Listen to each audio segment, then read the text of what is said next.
Esse salmo, ele foi escrito provavelmente por Davi. Ele é colocado inclusive como um salmo davídico, muito embora seja difícil afirmar com 100% de certeza, mas todas as coisas convergem e os estudiosos fecham nisso, que é um salmo davídico. E ele como rei, né, no 4 diz: todo o propósito deles é derrubá-lo de sua posição elevada. Isso denota o trono de um rei. Então, é nessa circunstância de alguém querendo tirar o rei do trono, Davi do seu trono. É muito provável também, muito possível, que esse salmo, ele foi escrito ali por Davi, no tempo em que Absalão, seu filho, se insurgiu contra ele. E que fez um levante contra Davi e quis tomar o trono, matar Davi. Nesse momento, Davi teve que sair do palácio, deixar Jerusalém, fugindo. Foi um período muito difícil, de grande adversidade, em que Davi teve que ter esta ação. Ele está vivendo ali um momento, humanamente falando, também de muita insegurança, que humanamente falando as perspectivas eram das piores.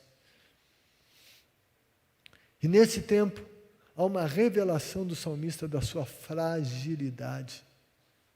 Seja qual for a circunstância, seja essa de Absalão ou alguma outra, mas a verdade é que era um tempo de adversidade e que o salmista se via muito frágil. E isso a gente vê quando ele vai se comparar a um muro inclinado, a uma cerca prestes a cair.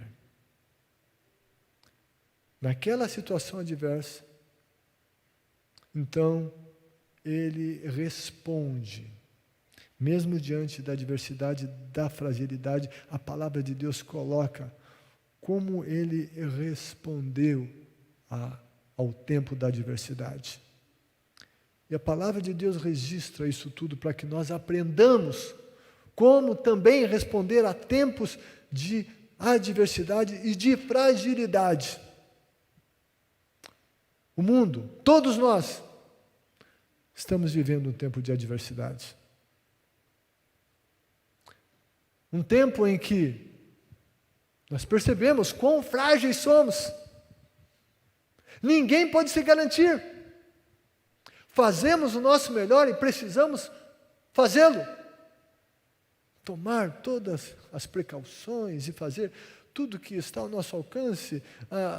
Jesus nos ensinou a vigiar e orar. Sim, mas mesmo assim, sabe, há uma fragilidade. São momentos que o que tem muito, o rico, o dinheiro não lhe dá segurança, ele é igualmente frágil. É claro que os menos favorecidos sentem ainda mais esta fragilidade, mas a grande verdade é que há um tempo de adversidade, uma percepção da nossa fragilidade muito grande. E eu e você, para vivermos esse tempo, nós precisamos, então, saber como responder a esse tempo. O terceiro versículo diz: um homem que está como um muro inclinado, como uma cerca que está prestes a cair, Qual que é a tendência de um muro inclinado? A tendência e a lógica não é que ele fique mais forte e que ele volte à posição sozinho, não. A tendência de um muro inclinado é que em algum momento ele desabe. Em algum momento ele desabe. Não precisa nem ser um engenheiro para saber isso, né, Paulo? Precisa. A tendência é essa. Uma cerca que está prestes a cair. Qual que é o destino de uma cerca que está prestes a cair? O destino dela é o chão.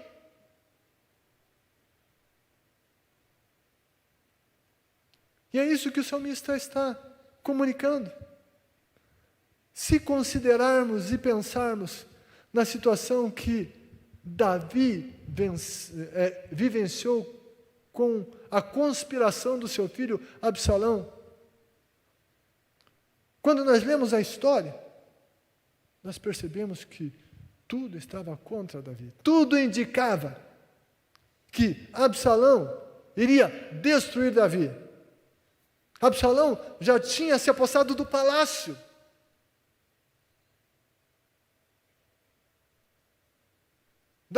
Das mulheres que estavam debaixo da tutela de Davi, ele as leva ao terraço, se relaciona com elas, envergonhando assim seu pai.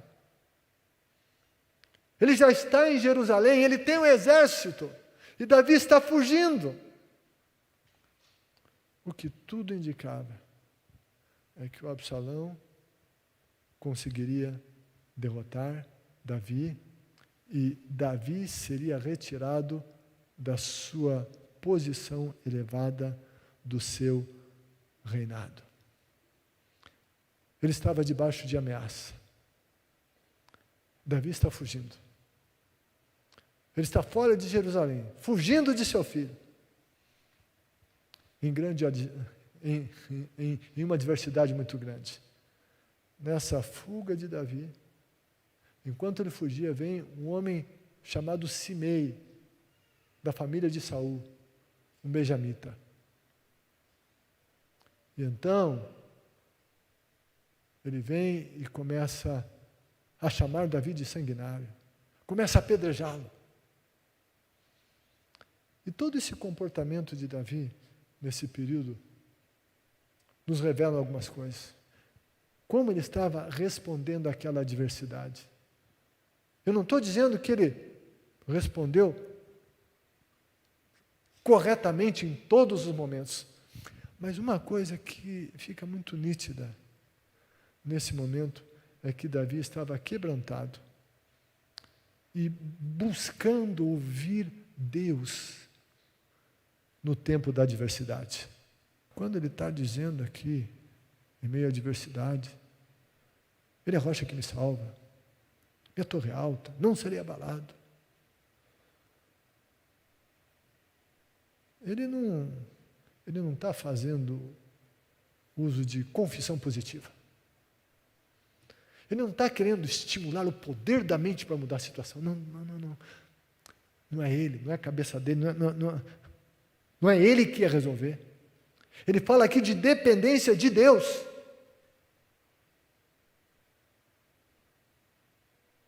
Ele diz: a minha honra, a minha salvação e a minha honra de Deus dependem.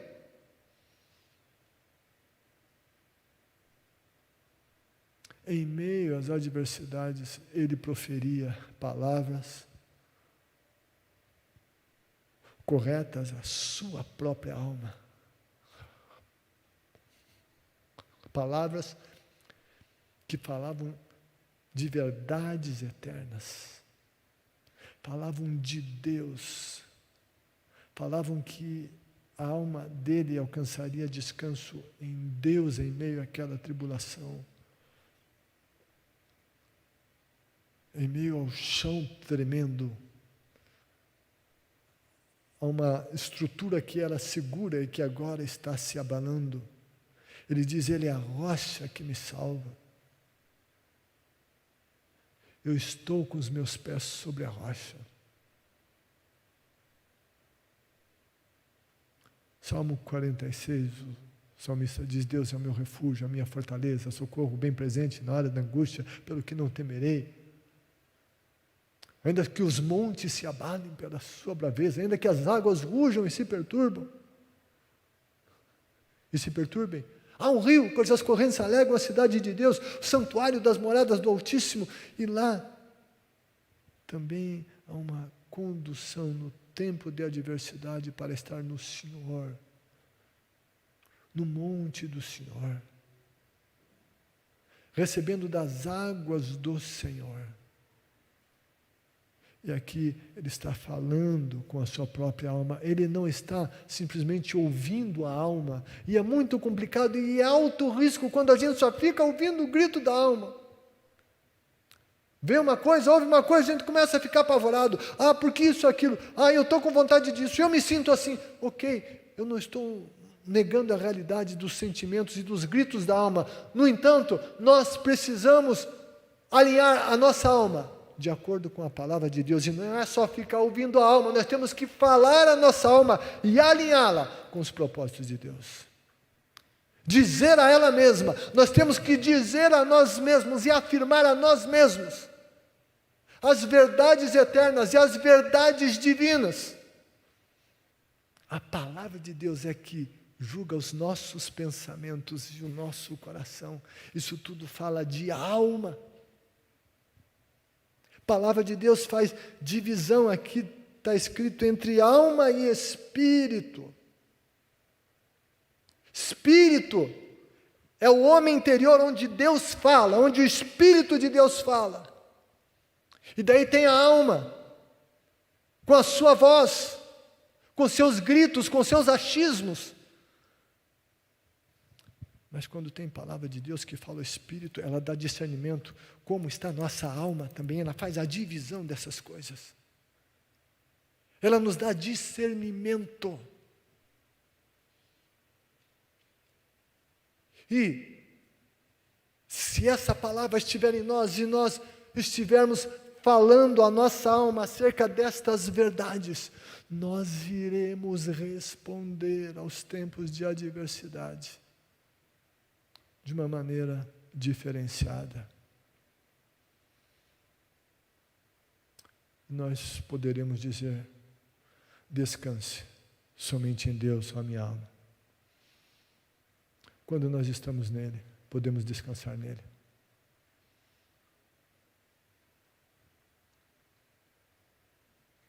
O apóstolo Paulo, ele estava falando sobre o estar vivo ou estar morto, viver aqui ou na eternidade. Ele dizia: sabe, para mim o viver é Cristo e morrer é ganho. Ele dizia: eu quero estar aqui por causa de vocês, quero ser bênção, quero ministrar para a vida de vocês, mas sabe, muito melhor para mim é estar lá do outro lado. Ele estava nesse dilema, mas descansado no Senhor, que o importante era estar com o Senhor. Nós estamos aqui enquanto aqui estamos. Sim, devemos lutar com todas as nossas forças para viver. Deus nos deu um instinto chamado de instinto de preservação da vida. É saudável aquele que quer viver. Quem está querendo morrer não está tão saudável assim. Mas, se acontecer de ter que passar para o outro lado, minha alma descansa nele.